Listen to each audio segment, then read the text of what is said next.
আসসালামু আলাইকুম ভিউয়ার্স, কেমন আছেন সবাই? আশা করি মহান আল্লাহ তাআলার রহমতে আপনারা সবাই ভালো আছেন। আলহামদুলিল্লাহ, আমি মোহাম্মদ সজীব সরকার মহান আল্লাহ তাআলার রহমতে অনেক ভালো আছি।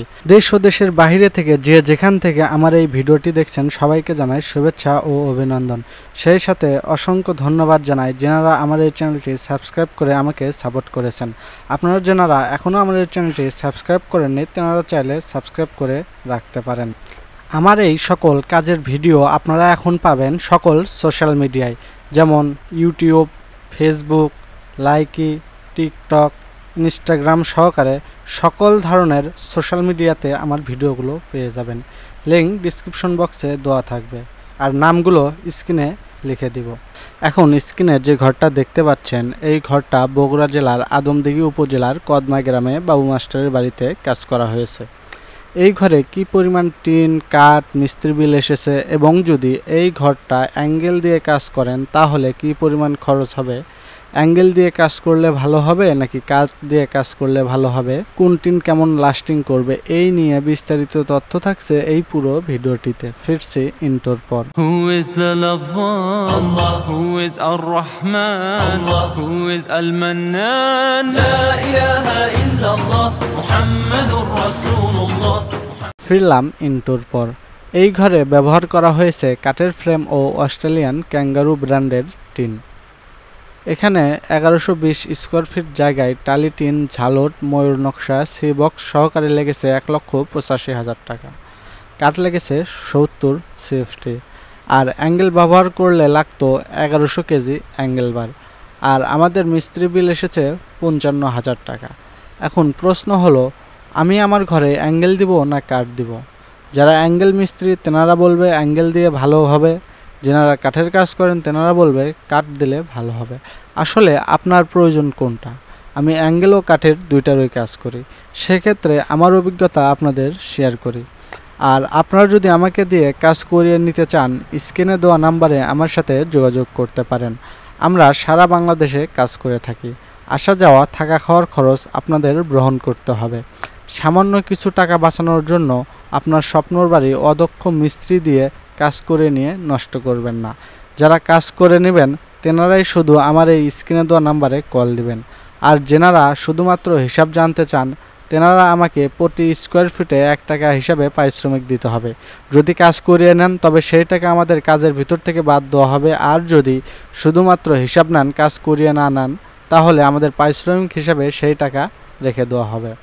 এর কারণ হচ্ছে অনেক বাড়িওয়ালা ভাই অযথা হিসাব জানতে চায়, এমনকি অনেক মিস্ত্রি ভাইও অযথা হিসাব জানতে চান। আমার থেকে হিসাব নেবেন, আরেকজনের থেকে হিসাব নেবেন, মানে এনাদের কাজ হচ্ছে অনলাইনে যার নাম্বারই পাবেন তার কাছ থেকে হিসাব নেবেন। এই ভাই আমার মতো কতজনের থেকে যে হিসাব নিছে আমি জানি না। কার থেকে কি হিসাব নিয়েছে সেই স্ক্রিনশট আবার আমাকে পাঠিয়ে বলছেন যে আসলে ওনারটা হিসাব ঠিক নাকি আমারটা ঠিক। এখন অবস্থা বুঝেন, আমারও তো সময়ের মূল্য আছে। তাই এইসব আজারিয়া লোক আর যেন আমার কাছে হিসাব জানতে না চায়, সেই জন্যই আমি এই টাকাটা নেওয়ার সিদ্ধান্ত নিয়েছি। আর যদি হিসাব আজারিয়া নেন সমস্যা নাই, টাকা দিবেন, হিসাব নেবেন। আশা করি বিষয়টা বুঝতে পারছেন। এখন আপনাদের জানাবো কাঠের ফ্রেম ভালো হবে না অ্যাঙ্গেলের ফ্রেম ভালো হবে। প্রথমে কাঠের ফ্রেমে টালি টিনের ফিনিশিং ভালো আসে, তবে মিস্ত্রি দক্ষ হতে হবে। কম খরচ হয়, ভালো মানের কাঠ ব্যবহার করলে 20 বছর বা তার বেশি দিন লাস্টিং করবে। আর নর্মাল অ্যাভারেজ কাঠ যদি ব্যবহার করেন তাহলে খুব অল্প দিনের মধ্যেই ঘুণ ধরে নষ্ট হওয়া শুরু হয়ে যাবে, পরে সেই কাঠ চুলার ভিতর রান্নার কাজে আসবে। এই হচ্ছে কাঠের বিশেষত্ব। আর অ্যাঙ্গেল ব্যবহার করলে খরচটা একটু বেশি হবে, 50 বছর বা তার বেশি লাস্টিং করবে। আর কোনো কারণে যদি অ্যাঙ্গেলের ফ্রেম না রাখেন, ছাদ করেন বা অন্য কোনো পরিকল্পনা করেন, সেক্ষেত্রেও কোনো সমস্যা নেই, কারণ এখন 91 টাকা কেজি কিনছেন, 10 বছর পর 100 টাকা কেজি বা তার বেশি বা তার কম বিক্রি করতে পারবেন। লোহার কোনো ঘাটতি নাই। এখন আপনি সিদ্ধান্ত নিতে পারেন কোনটা আপনার জন্য ভালো হবে, কাঠের ফ্রেম না অ্যাঙ্গেলের ফ্রেম। এখন মূলত গ্রামগঞ্জের লোকরা অ্যাঙ্গেলের ফ্রেম দেখে অনেকটাই ভয় পায়। সমস্যা নাই, আপনারা ভালো মানের কাঠ দিয়ে, সারি কাঠ দিয়ে আপনারা টালি টিনের ফ্রেম বা যে কোনো ফ্রেম করতে পারেন। ফ্রেমের কাজ শেষ, আপনি অ্যাঙ্গেল দেন বা কাঠ দেন, তারপরই লাগবে টালি টিন। বাজারে এত পরিমাণ টিন, কোনটা ভালো কোনটা খারাপ এটা বোঝা খুবই কঠিন, আর এক এক দোকানদারের কাছে এক এক রকম সূত্র। কেউ বলবে জিঙ্কের মাত্রা বেশি, কেউ বলবে ডবল কোডিং। যে দোকানদারের কাছে যেই কোম্পানির টিন আছে সেটাই ভালো, অন্যটা খারাপ। আবার অন্য দোকানে যাবেন, তার কাছে যেটা আছে সেটা ভালো, তা ব্যতীত সব খারাপ। আর আমি এই টিন সম্পর্কে ভিডিওতে বেশি কিছু বলতে চাই না, কারণ আমার জন্য অনেক বাড়িওয়ালার মাথায় সন্দেহ ঢুকে যাবে। তখন ভালো টিন দিলেও মনে হবে যে ভালোই দিল না মন্দই দিল, দোকানদারেরও বিক্রি করতে অসুবিধা হবে।